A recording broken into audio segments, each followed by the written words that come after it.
Hey guys!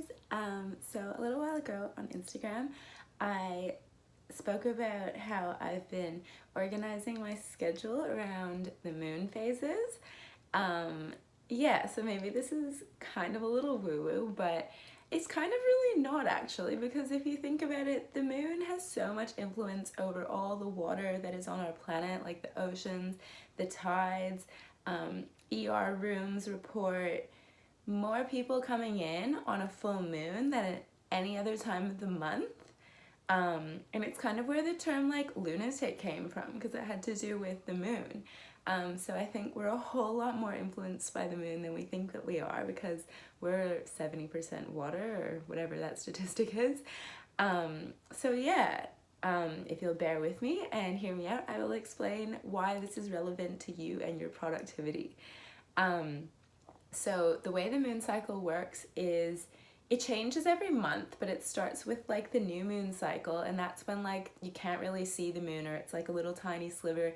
It's a new moon, and so that energy is it's kind of like a more outward going yang energy. It's a great time for setting intentions, manifestations. You're gonna have so much more energy like on the new moon. It's kind of like it's new, it's a time of new beginnings. It's a great time for starting things, for that like outward going energy. And like you can look up a moon calendar super easily online. On the new moon, I always like to take time to sort of have like a little ritual where I'll sit down and like meditate, and then first I'll free write on like pretending it's the first day of the next month, and I'll write it in the past tense, and I'll be like, oh, I had an amazing month, like I did this, this, this, and this, and I will just like write it in the past tense like it's already happened. And then after that, I will do another short meditation, and then based on what I wrote, I'll write down 5 intentions like they've already happened, and then I will attach a feeling to them. So for example, last month, like I'm doing the express shoots, so I would write down like, oh, I had an amazing time at the express shoots, I booked out all the spots, and I feel like super abundant and happy about it.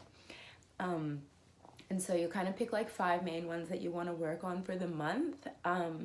Like I guess you could do more or less, but sometimes I think you achieve what you want to achieve better when you really have like just a couple things to work on and you're not like got 40 things that you're trying to make happen all at the same time. Another thing about writing intentions is you can't do it for another person. It has to be about you. So you can't be like, oh, I really want like blah, blah, blah to do this. It doesn't work like that. You can only set your intentions for yourself. If it is something around another person, I recommend like how you would like to feel out of the situation. Be like, oh, in this situation, like I feel peace or something like that.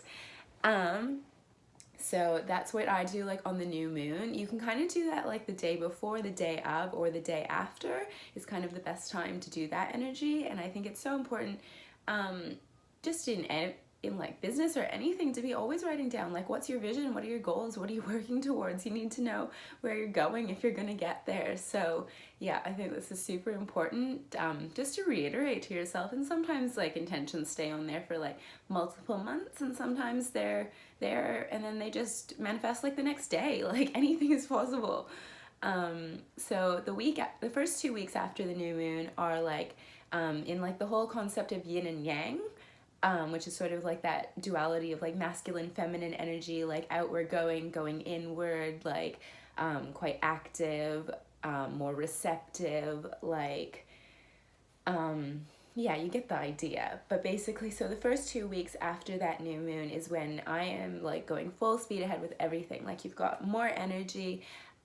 It's just like the energy around you is supporting you, really like going for it, taking massive action, like starting projects, having meetings. Like you'll just have more energy and feel more in tune with like that outward facing action and taking massive action, and you'll have the energy to support yourself in that. And then so after that 2 week period, then you'll get to the full moon, and full moon is really a time of surrender. It's like a time of letting go. The energy around it is sort of like, I like to use it as time to sort of take stock of like what's been going on and like what can I let go of like that's not serving me anymore, whether that's like emotionally, like thoughts, limiting beliefs, people's behavior. Like, it's a great time to just sit down and take stock of what you kind of think you can release or let go of, or that's no longer serving you. I also like to do a meditation around this. I think meditation's amazing, and I just think that life is so beautiful when you have like these rituals built into what goes on. So my full moon ritual is usually like I'll sit down, meditate, probably light a candle or something, and then on a piece of paper, like not in your journal, because you don't want to be carrying this energy of like what you're letting go of around with you. I will write down everything I want to let go of, and then probably just be like, say out loud, like, I now release this. And then I will usually set it on fire or like rip it up into little tiny shreds and put it in a bin. And this actually feels really good, and I really enjoy doing it. So yeah, that's my full moon ritual. And like once the full moon kind of hits, I feel like once you start paying attention, you'll notice an energetic shift. Like, cause that's like, it can be like a really full on energy, because like that switch from like the yang to yin energy is quite jarring for you sometimes, especially if you're sensitive to it. And this is why a lot of the time around full moon, people have like problems sleeping, or you feel really weird or just unsettled, or like kind of just, you feel a bit like unbalanced in your body almost. And like, yeah, how I was saying earlier, how like more accidents happen. If you drink, you're more affected by alcohol. Yeah, so it's quite like a pronounced effect on your body. And so after that, we've like, you go into the yin period, where the last 2 weeks after the full moon are really a time for like wrapping things up, like kind of almost going into like an autumn and winter phase, where like, not like you're in hibernation, but you take things a bit slower, you're a bit easier on your body, you're not starting things, like you're kind of more just like settling and like crossing your T's, dotting your I's on projects that you were working on or you started at the beginning of the month. I try not to start anything in the last 2 weeks. I realize it's not always possible, but this is just how I've sort of tried to structure my calendar so I can support this, and knowing that when I'm gonna have that energy to like go for it and feel super creative, and when I'm kind of not gonna have as much energy and feel a little bit lower. In the last week of that, I will usually try and use it as a period to rest, because like I feel like modern day society has really been trying to be like, oh yeah, let's just work at 110% efficiency like all the time, which is not how we work, and it's not how nature works. Like, we go in cycles, seasons go in cycles, humans go in cycles. Like the human, like female hormone system goes in like a 24-hour, is it 24? No, it's like the whole month cycle. And men, I think it's a 24-hour cycle. So that's like totally different kind of reason why our productivity, we can't expect it to be the same, because that's just not how we're wired.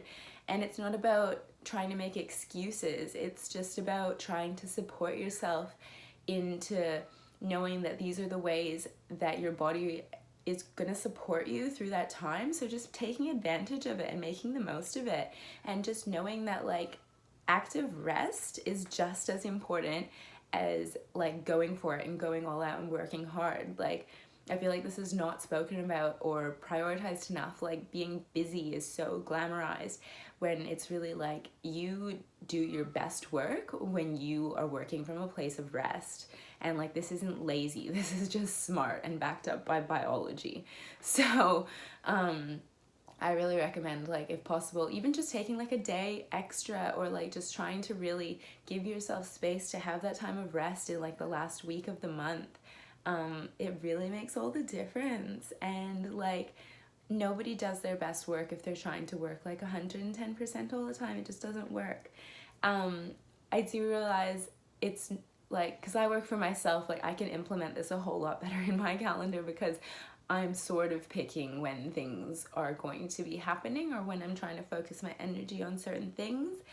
But even if you do work for someone else, or your life isn't really able to be structured like this, I just try to urge you to pay attention to knowing like, when is that time that's going to support you being more active and outward going, and when is that time that's kind of like more going to be supporting you resting and like taking a break and recharging and like reflecting on everything that's happened that month.